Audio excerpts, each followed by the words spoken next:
Alright, good morning sa inyong lahat mga katropa. Happy Monday all. Nandito na naman tayo sa panibagong episode.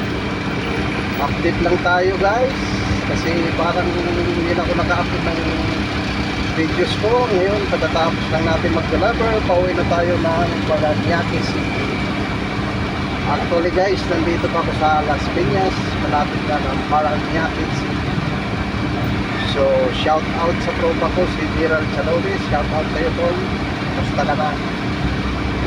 Sa lahat ng nagmamahal sa akin at nagpuso sa Facebook page ko at saka sa YouTube channel, shout out sa inyo lahat. So, yun nga, ang update natin ito.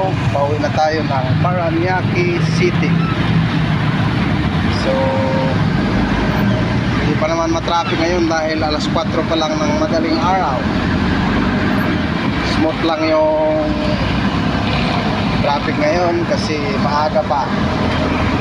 Good morning sa inyong lahat mga kapatid, katropa, kakilala, kapitbahay, kasangkayan. Shout out to everyone mula Luzon, Visayas, Mindanao. Ito na naman tayo sa panibagong update ng ating videos sa Facebook page, Facebook ko na Facebook. So, tuloy-tuloy lang tayo guys. Ayan guys, tuloy-tuloy lang yung daloy ng traffic ko. Wala pang masyadong traffic kasi maaga pa. Kaya smooth lang yung traffic ko dito sa Paranaque, Las Piñas. So, update ko lang kayo kasi parang namimiss nyo na ako guys.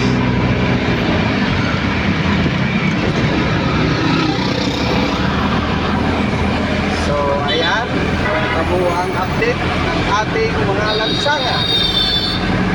Araw ngayon ng Lunes, panibagong buhay, panibagong pagkakataon na naman sa ating buhay. So, update lang tayo mga kapatid.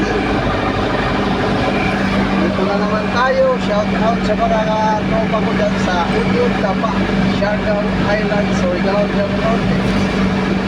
Lalong-lalo na doon sa lupang sinilangan ko sa Municipality of San Isidro. Shout out sa kababata kong si Winsilito Andanar Villona. Ang kababata kong hindi chicks boy. Para tungga lang ng paoroy at tuba noong. Shout out sa iyo, amigo. Kumusta ka na, amigo? Matagal na tayong hindi nagkita. Almost 18 years na dito sa MQP sa Manila City. So, yun lang muna ang topic natin ito. Maraming salamat po mga kapatid. Bye-bye! Hasta la vista, bebe!